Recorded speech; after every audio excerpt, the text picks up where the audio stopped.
Hello everyone. Today my very important topic anomalous Zeeman effect, which is in syllabus of MSc fourth semester of CSJM University Kanpur. That is according to NEP syllabus.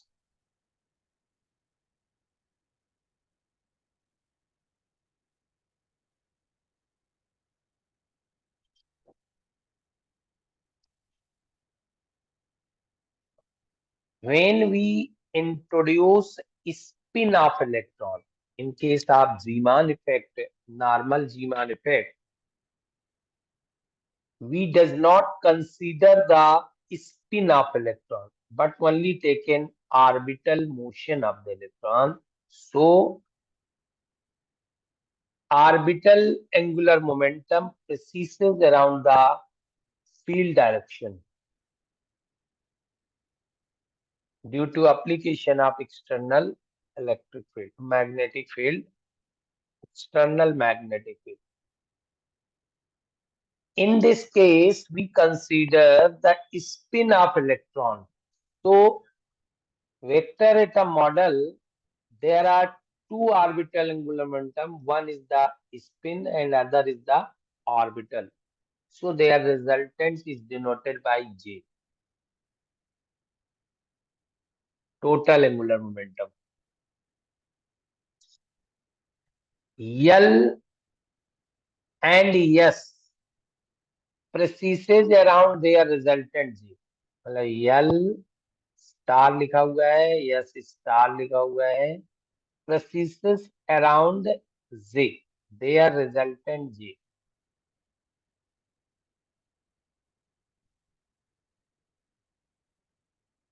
J is equal to L plus S. Orbital magnetic moment of L, mu L is equal to L star EH upon 4 pi m.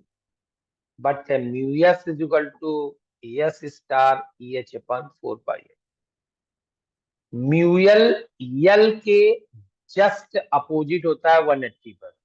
L के anti parallel होता है mu L. S के anti parallel होता है mu S.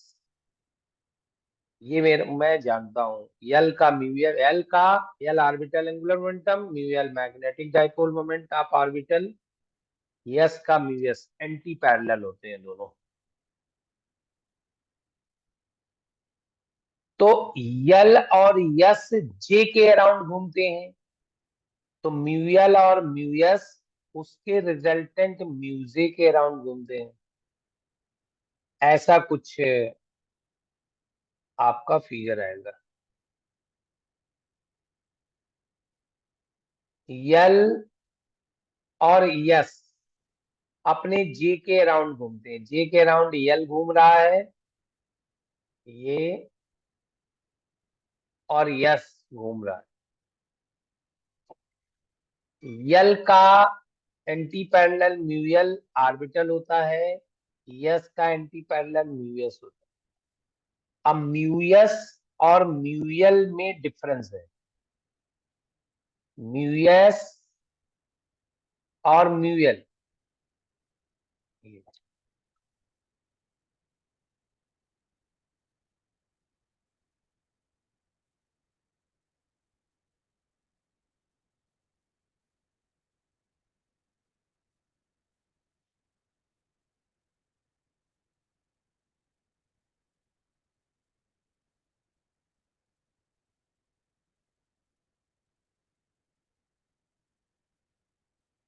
Mu s 2 times होता है म्यूएल का.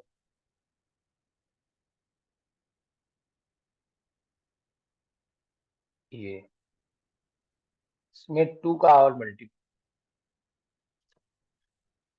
Mu s म्यूएल का 2 टाइम्स होता है. म्यूएस म्यूएल का 2 टाइम्स होता है.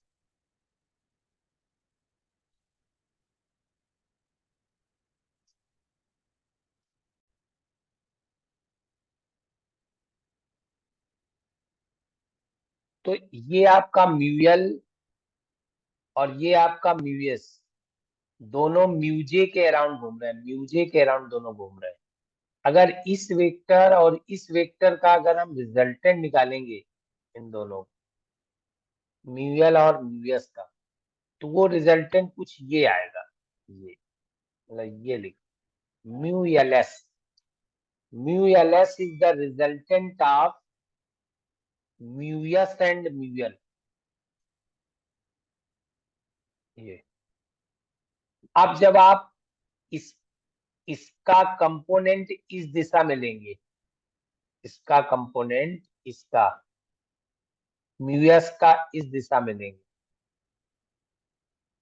तब आपको पीछे का एंगल जरूरत पड़ जाएगी।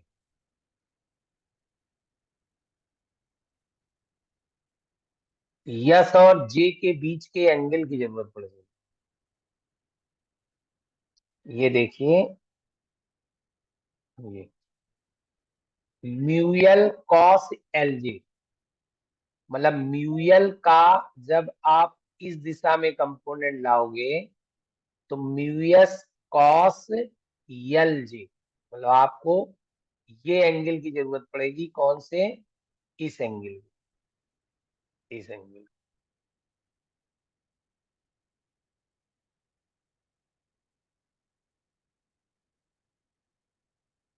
इस एंगल का मतलब इस एंगल की जरूरत पड़ेगी यल और जे के बीच।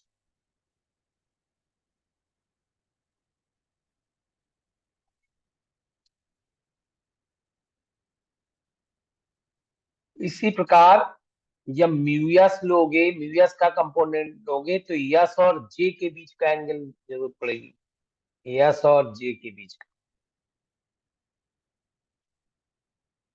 अब कॉस एल, एल जे अगर निकालोगे, कॉस, कॉस होता है बी स्क्वायर प्लस सी स्क्वायर माइनस ए स्क्वायर अपॉन 2bc, ये कॉस ए होता है।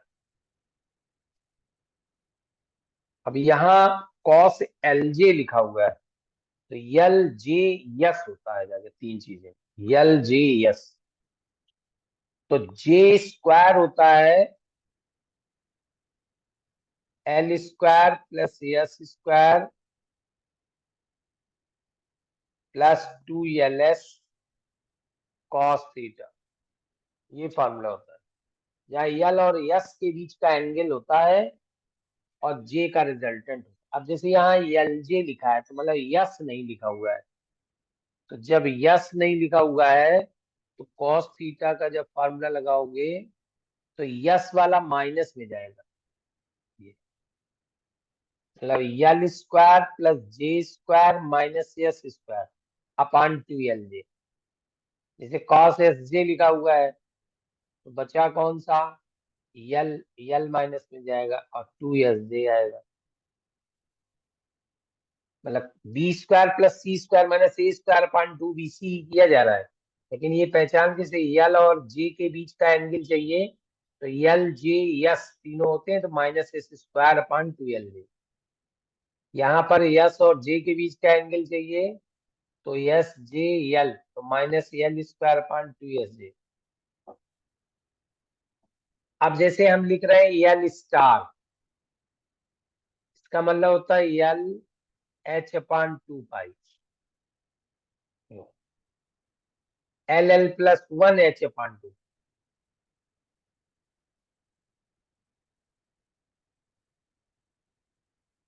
पहले तो इसको सॉल्व किया और इसी को भी हल करिए, L star square plus J star minus S square plus 2s, ये जैसे भी लिखा हुआ है ये आप करिए इसको। जब आप इसको हल करोगे, ये लिखा हुआ है पूरा, आप इसको एलसीएम ले लोगे, यहाँ पर देख रहे हैं यल स्टार कट जाएगा, यस स्टार, नीचे 2j आ जाएगा, ऊपर आप मिला लीजिए तो ये आ जाएगा। ये हमारा जो होता है लैंडेजी फैक्टर होता है, ये जे, म्यूजे, म्यूजे, म्यूजे बराबर E/2m, 2j और ऊपर लिखा हुआ है ये हल करके इतना आ जाएगा मुझे। ये हमारा जो है ये है हमारा जी के बराबर, लैंडे जी फैक्टर। तो आ जाएगा E/2m GJ स्टार।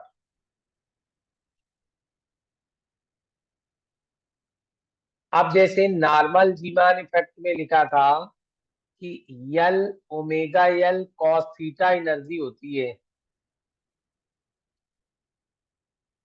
ये मैग्नेटिक फील्ड में रखेंगे तो ये एनर्जी का फॉर्मूला होता है, यल ओमेगा यल कॉस थीटा। यहाँ पर जे क्या लेना है, तो जे ओमेगा जी कॉस थीटा आ जाएगा, जे जेड ओमेगा जी कॉस थीटा एनर्जी का फॉर्मूला हो जाएगा। और जे जेड बराबर है JH/2 पाई। ये अब ओमेगा जे की वैल्यू है हमारी E/2m EB/2m G। जैसे वहां लिखा जाता था EB/2m केवल, जब केवल ऑर्बिटल घूमता था तो EB/2m, यहाँ हो गया EB/2m × G। तो यहाँ पर हमारा ये फॉर्मूला आ गया। In terms of wave number HC से डिवाइड कर दीजिए तो ये आ जाएगा। अब इसको एल डैश एज्यूम कर लीजिए, EB/4 pi m × C, that is ये लॉरेंट्स यूनिट एल डैश। तो आ गया डेल्टा T = G/mj/L डैश।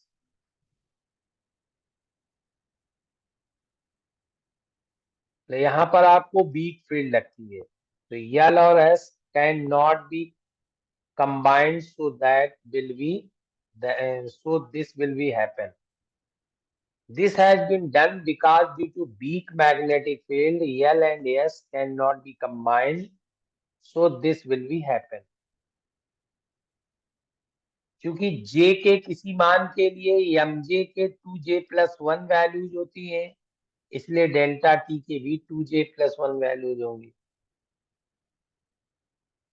यहाँ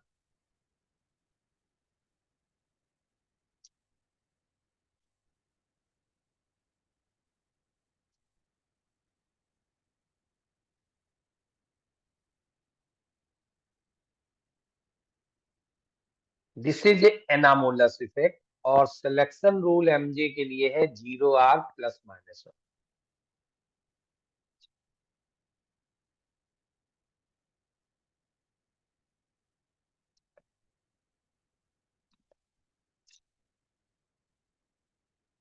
एग्जाम्पल एक लेते हैं, splitting of sodium D lines. Sodium line की जो स्पेक्ट्रा है बिना स्पिन के नहीं हल हो पाया है, स्पिन लेकर के आपको बताना है। तो सोडियम की जो डी लाइन होती है वो पी ऑर्बिटल से एस ऑर्बिटल में ट्रांजिशन के कारण होती है, इलेक्ट्रॉन का पी ऑर्बिटल से एस ऑर्बिटल में ट्रांजिशन होता है। अब पी ऑर्बिटल के लिए एल की वैल्यू 1 होती है, एस ऑर्बिटल के लिए एल की वैल्यू 0, एस बराबर हाफ, एल की वैल्यू 1, एस बराबर। अब जे कितना होता है, L-S से L+S दो वैल्यू होती है, L-S से L+1 सिंगल वैल्यू होती है। तो जो यस ऑर्बिट यस लेवल है वो अनस्प्लिटेड रहेगा, और जो जो आपका एल पी लेवल है वो आपका 2 में बढ़ जाएगा।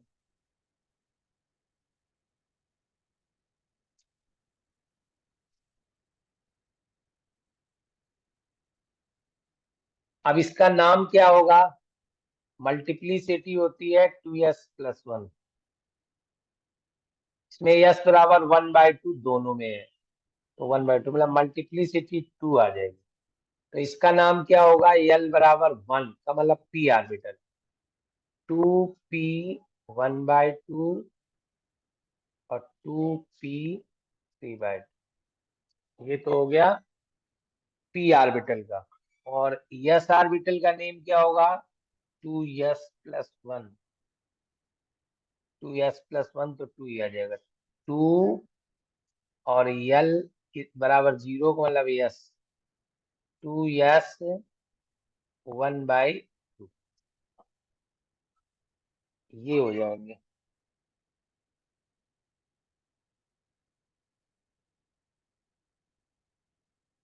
अब इन तीनों के लिए जी का मान मुझे पता होना चाहिए, इन तीनों के लिए। किसके लिए? S half, P half and P3/2। इसके लिए हमको जी का मान पता होना चाहिए। तो जी का फार्मूला आपका ये होता है।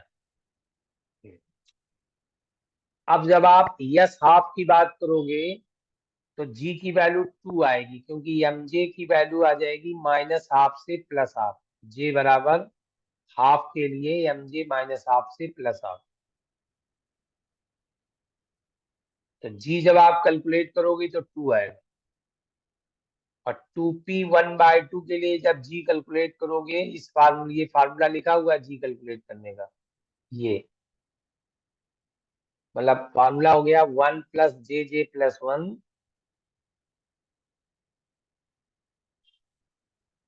S+1 L+1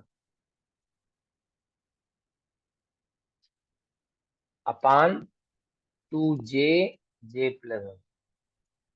तो जब आप कैलकुलेट करोगे तो इनकी जी की वैल्यू ये आ जाएगी।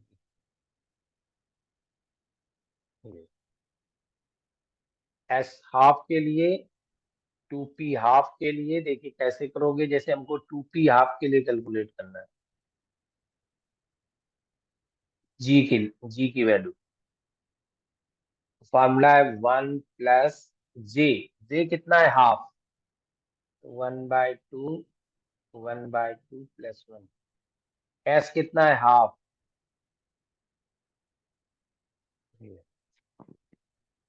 यल कितना है? पी आर्बिटल है, पी के लिए 1, 1 प्लस 1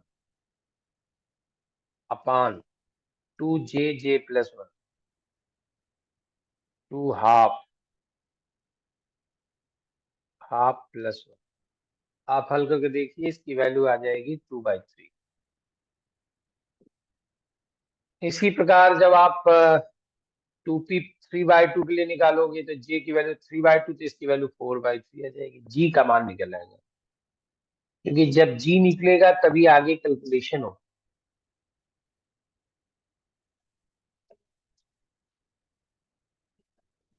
ये देख,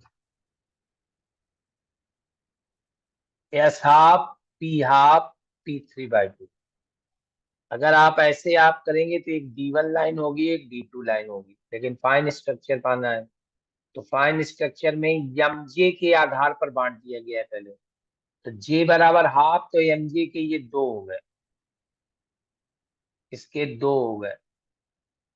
अब जे बराबर 3/2, तो एम जे के 4 हो गए, 1 2 3 4। आपको वही ट्रांजिशन अलाउड होगा जिसमें डेल्टा एम जे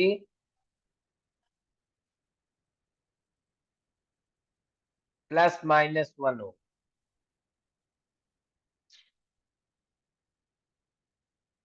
0 R +-।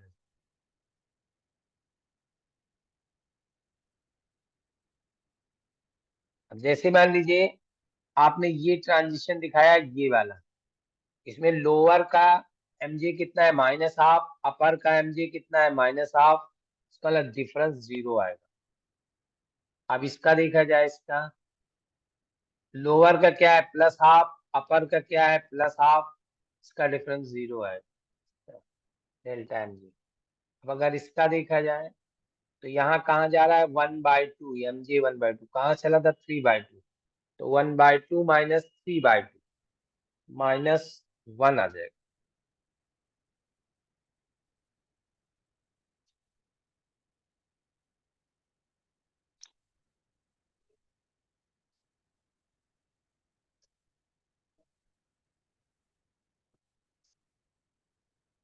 तो this is the complete explanation of anomalous Zeeman effect.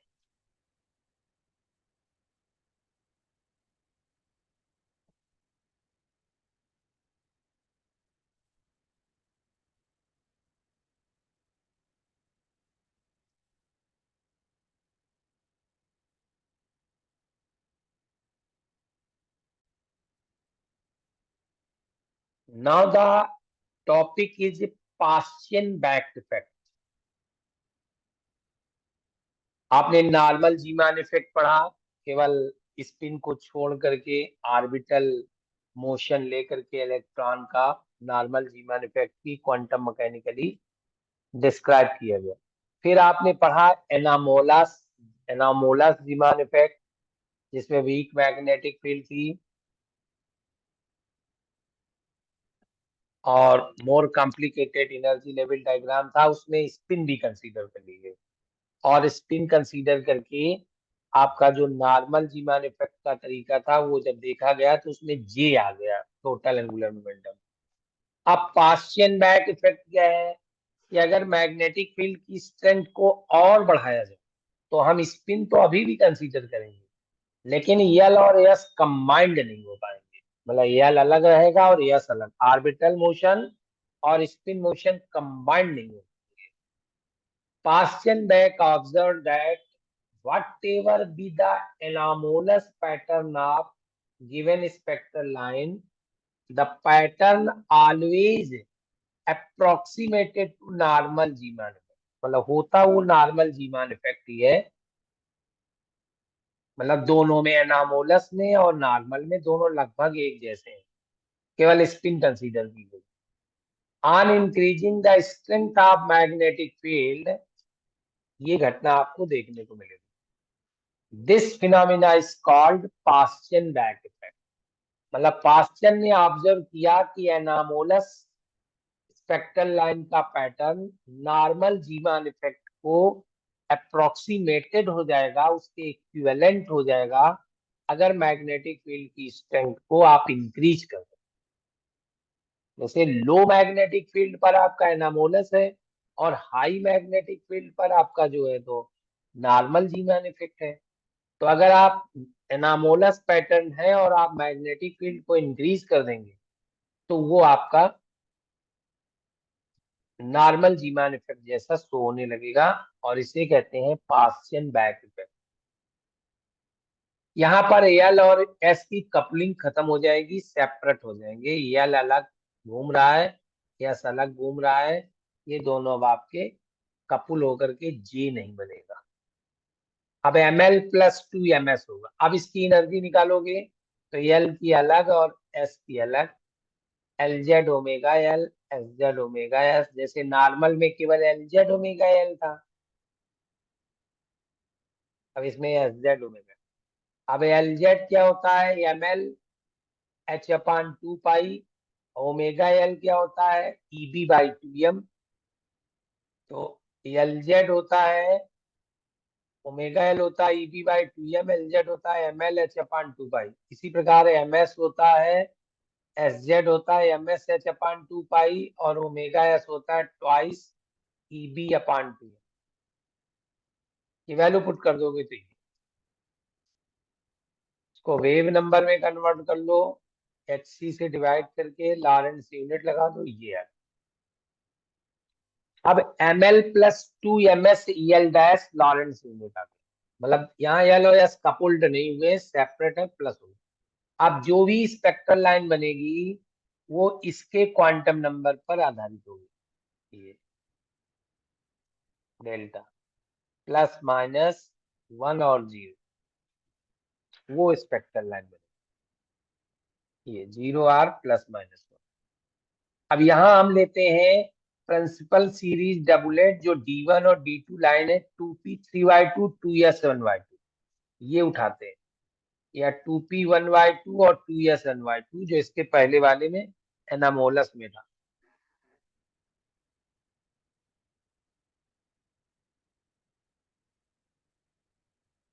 ये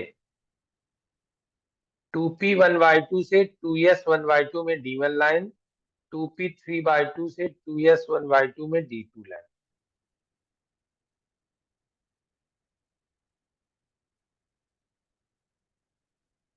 तो ये D1 और D2 लाइन का है।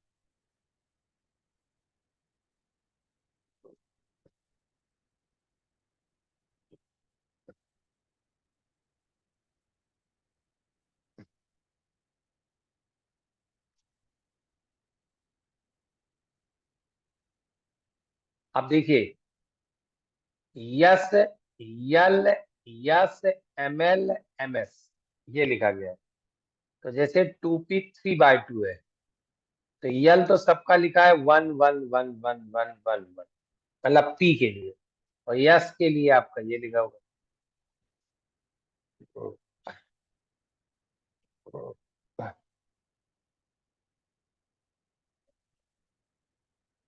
यस सभी का हाफ हाफ है, तो ml कितना होगा?